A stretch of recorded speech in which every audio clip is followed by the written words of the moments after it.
In today's video, we're taking a look at the last NHL trade rumblings before the Christmas break. Could Jonathan Toews return home and play for his hometown Winnipeg Jets? Also, we're taking a look at the latest around the Montreal Canadiens, who have a ton of pending unrestricted free agents. Plus, could James Van Riemsdyk jump the Penn State rivalry and go from Philly to Pittsburgh? We'll discuss that possibility. Plus, Ovechkin hits a major milestone last night, passing Gordie Howe. We have a suspension and some other news from around the league, including another quick update on the Hockey Canada investigation from the 2018 World Junior team. All that coming up next. So welcome back to another video here at Top Shelf Hockey. As I mentioned, we're recording this video on December 24th on Christmas Eve. So I certainly want to take a moment, wish everybody a Merry Christmas, Happy Holidays. If you don't celebrate Christmas, you celebrate a different holiday. Certainly hope you have a great time. Enjoy friends and family and enjoy a well-deserved break of some sort. I know as there's been a major storm going across North America, a lot of people are impacted trying to travel home for Christmas or the holidays. So certainly hope that everybody watching this is having a good time and has a chance to celebrate friends and family and have a little bit of a break for at least a few days here. There will be content on the channel every day still, even through the holidays, but most of the content you're going to see over the next couple of days has been mostly pre-recorded and mostly focused on the 2023 World Junior Championship Tournament taking place in Halifax and Moncton. Of course, the NHL is now going to be on break between today, the 24th, 25th, and 26th, with games resuming on the 27th. Of course, last night we get to end the Christmas break on a high note,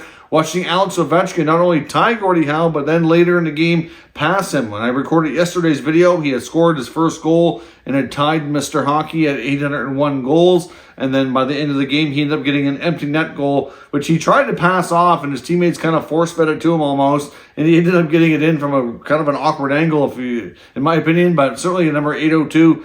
Not exactly the way he probably drew it up, but if you look at the all-time records for empty net goals, he does have a fair bit of them, but he's on pace a similar percentage as guys like Gretzky and Howe and stuff. So certainly Ovechkin, one of the greatest, if not the greatest goal scorer of all time already. If you look back at the era that Gretzky played in versus Ovi, had a phenomenal career. Now, one unfortunate incident that happened last night, though, is that John Carlson, longtime teammate and great friend of Alex Ovechkin, was not on the ice for the record-breaking goal to get him into second place by himself ahead of Gordie Howe. John Carlson, earlier in the game, had taken a slap shot from, I believe it was Jets defenseman Brendan Dillon, and it came up and got him in the face or in the side of the helmet. There was blood on the ice immediately. You could tell it was certainly a bad situation for sure. Carlson ended up spending the night in hospital, where he was observed just for precautionary reasons.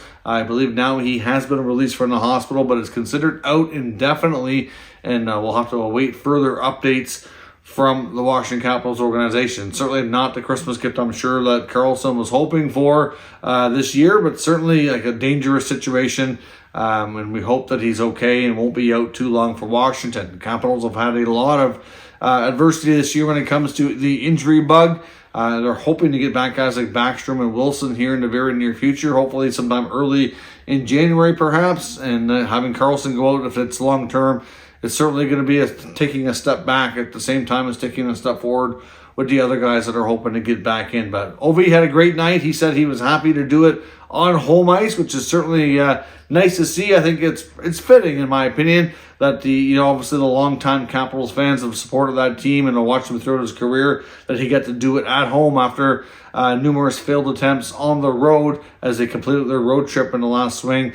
He had a few opportunities to do it, didn't get it done, and he gets the job done on home ice. So Ovechkin, number 802, congratulations. Now zeroes in on Wayne Gretzky, 92 more goals to catch the all-time leader in that category. Now, we also had a suspension as well last night. Of course, we mentioned the Minnesota Wild forward Mason Shea ended up getting suspended for 2 games. This announcement came yesterday, but it came a little bit after I had recorded my news-based video that I put out last night So he was in a bad situation. Like, it was an ugly spot, in my opinion, where he need Evgeny Svechnikov of the San Jose Sharks. He went basically, they had him lined up for a hit, but didn't really take a good angle coming at him, and ended up lifting up his leg and kind of sticking it out and getting Svechnikov, as a bad kneeing spot. So I'm not sure the outcome on Svechnikov's side of things, but Shaw will be suspended for 2 games for that. So Minnesota will be without him in the lineup. Now, we also saw some situations last night, too, in the Islanders-Panthers game, where Simon Holmstrom, the youngster for the Islanders, who've been playing well as of late, he took a bad kneeing type of hit from Sam Bennett. And no word yet from the team. I don't know exactly what his situation is, but I know I've seen some reporters saying that they'll be shocked if he's not out long-term. And some of them think it's possible it could be season-ending injury. Like, it looked like a really bad knee-on-knee kind of situation. Certainly the Islanders had some positive things going on earlier in the game. They'd called up Atu Ratu, who played in his first NHL game, got his first NHL goal, but then another youngster in Holmstrom getting a major injury like that. It's not a big blow to the team for sure. And except for Bennett, I wonder if he's going to be suspended. There's been nothing announced about a hearing as of yet, but I do wonder if it could just be because of the timing of it, where last night's action was at the end of the games before the Christmas break. I wonder if we'll get an announcement from player safety maybe on the next day when NHL action resumes, maybe on the 27th. I do wonder, because to me, that looked bad, and I'd be shocked if Bennett is not getting something from player safety, but sometimes they can be difficult to predict here as well. A few other players have been returned to the American Hockey League as well. San Jose Sharks returned C.J. Seuss. The Senators sent back defenseman Dylan Hetherington, and the Wild sent back Stephen Fogarty, all returned to their American Hockey League affiliate as of the last day of action here before the Christmas break. And the Detroit Red Wings signed one of their prospects. They signed a 19-year-old centerman who they drafted in last year's 2022 NHL draft in the 4th round, and that's Amadeus Lombardi. Lombardi is playing for the Flint Firebirds in the OHL and having a pretty solid year, putting up 44 points so far in his first 31 games of the season. So that's on pace to have a major improvement over last year, which is good to see in the Draft Plus One season. Now, as I mentioned as well, we have another interesting update on the 2018 World Junior team from the Team Canada investigation that's been ongoing.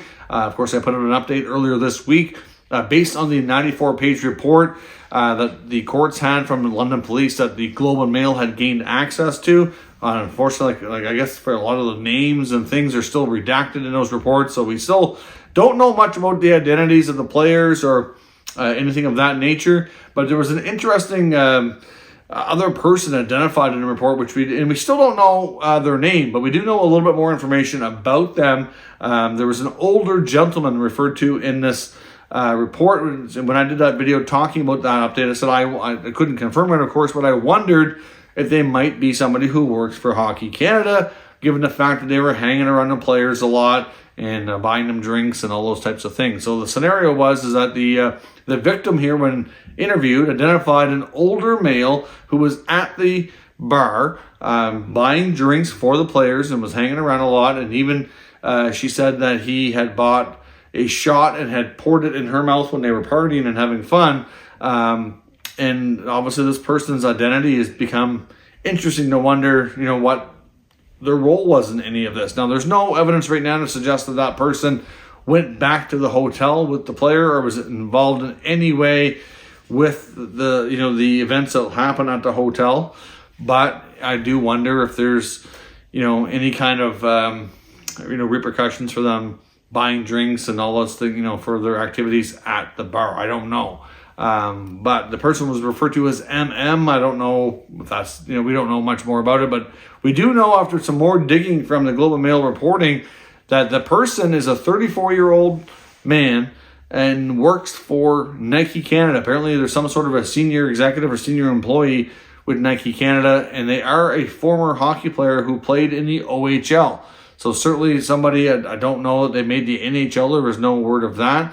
But certainly somebody who's been involved in the game of hockey themselves and became a Nike employee. Sounds like at a fairly young age, because it sounds like they've been with Nike for an extended period of time. Now, we also know that Nike was one of the last, if not the last major sponsor to pause funding for Hockey Canada. And I know there's some questioning today, wondering if there's any kind of connection there. Were they hesitant to pause funding, knowing that they had an executive there at the event? Probably wondering if there's, what their role was, and if anything, in anything that happened. I don't know if that played a role of any sort, but it does make you wonder when you hear things like that, right? So certainly doesn't look good. Globe and Mail did reach out to this person. They're keeping their sources anonymous as well for right now, but nobody wants to talk about things any further. So I don't know if we'll find out more. I imagine at some point maybe we will, but it's difficult to say because that person may not be in a position to be charged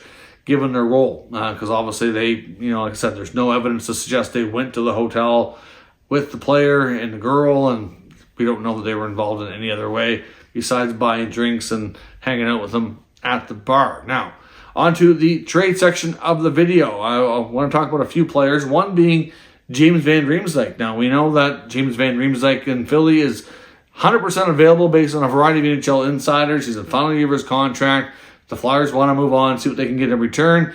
And there's reports, or an article, should say, in Pittsburgh Hockey Now, suggesting that the Penguins could be a good fit, and maybe he goes from one side of the rival in Pennsylvania to the other. Now, of course, you don't see many trades between the Flyers and the Penguins, just like a lot of other top rivals. It doesn't happen a lot. Typically, in those kind of scenarios, teams don't want to trade together and make each other better. But really, this is the type of deal I think would make sense if the Penguins are willing to pay a price that the Flyers are willing to accept, of course, given the fact here that, the Penguins are heading for the playoffs, or at least a good chance they are, whereas the Flyers, they know where things are at. There's no doubt. I don't think they're going to care too much where JVR finishes up here. Certainly, but if you look at it from Pittsburgh's standpoint, this article suggests that it could be a way for the Penguins to upgrade their third line scoring, give them maybe a stronger player to play with Jeff Carter. I do wonder if it could be like an upgrade on a guy like Kasperi Kapanen, who's been having a very inconsistent, not very productive season.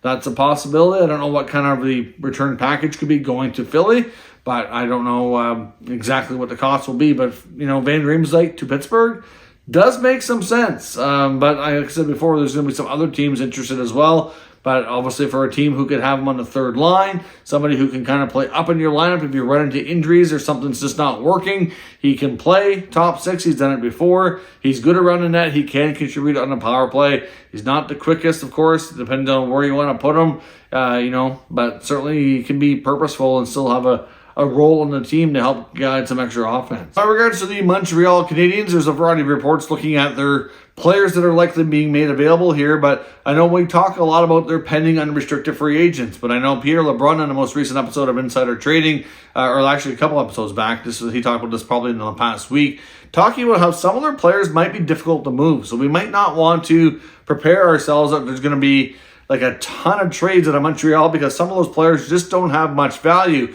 There's also a very deep forward market this year at the trade deadline. Look at all the players we've talked about as likely being available when it comes to Horvat and O'Reilly and Tarasenko, maybe Kane and Toews in Chicago. Like, there's going to be a deep forward group with lots of big names out there. So when you look at guys like Jonathan Drouin and Evgeny Dadonov, who are in expiring deals but haven't done much, there's probably not much of a market for them, so don't be shocked if the Habs are unable to trade them.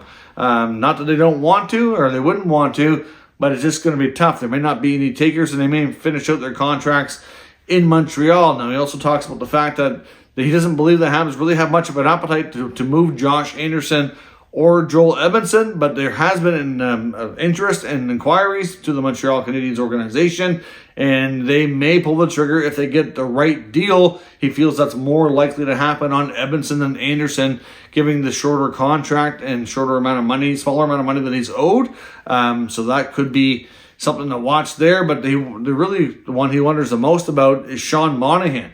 Monahan is obviously getting a ton of interest because he's having a bit of a renaissance season in Montreal. Certainly found his game. He's been healthy, which has been good. And he wonders if, Montreal may get themselves a good return on Monahan. But he also says that internally there is some discussion about the possibility of retaining Monahan and maybe talking about seeing if they can re-sign him to, a decent contract, maybe for a couple of extra seasons. So Sean Monahan expected to be probably one of the players in the Habs lineup right now that will get them the biggest return, but this really boils down to what those offers are. There is a possibility that he could stay, but we'll see further on as time goes. And Jonathan Toews, I've seen some articles talking about the possibility of him landing at home with the Winnipeg Jets. Of course, Winnipeg was where Toews was born and raised.